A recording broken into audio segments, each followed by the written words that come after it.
గ్రామాల్లో చిన్న చిన్న గొడవలు, కుటుంబ తగాదాలు, భూ వివాదాలు తలెత్తితే పోలీస్ స్టేషన్లు, కోర్టుల చుట్టూ తిరగటం నేడు సర్వసాధారణమైంది. కానీ రాజన్న సిరిసిల్ల జిల్లాలోని ఎగ్లెస్పూర్ గ్రామం మాత్రం ఇందుకు పూర్తి భిన్నంగా నిలుస్తూ ఆదర్శంగా మారుతోంది. ఇక్కడ ఏ చిన్న సమస్య వచ్చినా పోలీస్ స్టేషన్కు వెళ్లరు, కోర్టు మెట్లు ఎక్కరు. గ్రామ పెద్దలు, ప్రజాప్రతినిధుల సమక్షంలో ఇరు వర్గాలను కూర్చోబెట్టి సామరస్యపూర్వకంగా పరిష్కరించుకుంటారు. కేవలం తగాదాల పరిష్కారంలోనే కాకుండా పారిశుద్ధ్యం, పచ్చదనం, ఉపాధి హామీ పనులు, సంక్షేమ పథకాల అమల్లోనూ గ్రామస్తులందరూ ఐకమత్యంతో ముందుకు సాగుతారు. దీనిపై మరింత సమాచారం మా ప్రతినిధి మహేందర్ అందిస్తారు.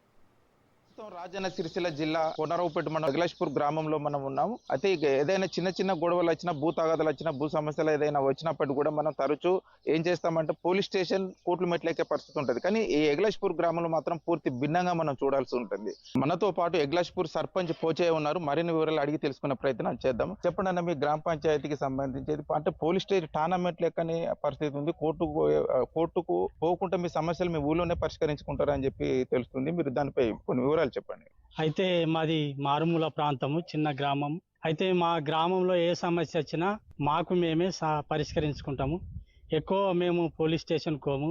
కోర్టులు అంటే మరి పోలీస్ స్టేషన్కి అయితే చాలా ఇబ్బందులు, పోలీస్ స్టేషన్ తర్వాత కోర్టుకోవాలంటే కూడా చాలా ఇబ్బందులు. అట్లాంటిగా మేము ఆ ఇబ్బందులు ఎదుర్కోకుండా మా గ్రామంలోనే మా సమస్యలన్నీ మేము పరిష్కరించుకొని మేము మరి ఒకరికొకరు సహోదరి ప్రేమ కలిగి మేము జీవిస్తాము.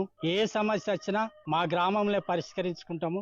మరి మేము ఇదివరకైతే మాది మారుమూల ప్రాంతం, ఒకరికొకరు సహకరించుకుంటాము. ఒక్కరి ఏడల ఒక్కరు ప్రేమ విధేయత కలిగి జీవిస్తాం. ఇది మంచి ఐక్యతగా ఉంటాము. మరి మా గ్రామం ఇంతవరకు బయటకోలేదు.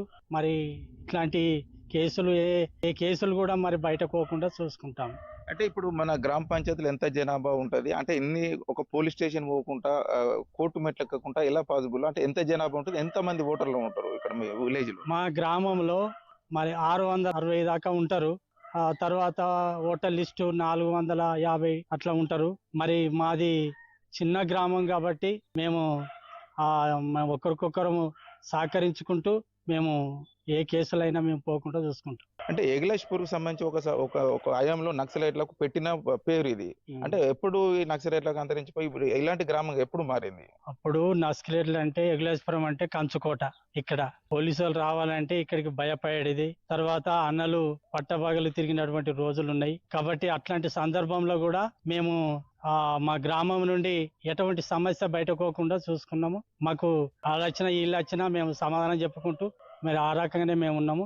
అప్పటి నుండి కూడా మేము మా ఐక్యత ఎప్పుడు కోల్పోలేదు. ఎన్ని సంవత్సరాల నుంచి పోలీస్ మెట్లెక్కకుండా, కోర్టు మెట్లెక్కకుండా ఎన్ని సంవత్సరాల నుంచి నడుస్తుంది ఇట్లా మీ గ్రామం నుండి? దాదాపు ఇక్కడికి 15 సంవత్సరాలు వస్తుంది. పోలీస్ స్టేషన్ చుట్టూ పోకుండా నడుస్తుంది. పోలీస్ స్టేషన్ పోతలేరు ఎక్కువ శాతం. రాజన్న సిరిసిల్ల జిల్లా కోనరావుపేట మండలానికి చెందిన ఎగ్లెస్పూర్ గ్రామంలో మాత్రం కోర్టుల మెట్లు ఎక్కడానికి, అంటే పోలీసు మెట్లు ఎక్కడానికి కూడా ఇష్టపడరు. ఆదర్శంగా రాజన్న సిరిసిల్ల జిల్లాలోనే ఒక ఆదర్శంగా గ్రామంగా నిలిచింది. ఇటు కోర్టుకు మెట్లు కావచ్చు, ఇటు పోలీస్ స్టేషన్ మెట్లు కావచ్చు. అంటే అటు పోలీస్ స్టేషన్ పంచాయతీలకు పోకుండానే ఇటు గ్రామంలోనే ఒక గ్రామ సభ లెక్క పెట్టుకొని తమ సమస్యలను పరిష్కరించుకుంటామని చెప్పి చెప్తున్నారు. కెమెరామెన్ శ్రీనివాస్ రెడ్డితో మహేందర్, రాజన్న సిరిసిల్ల జిల్లా నుంచి.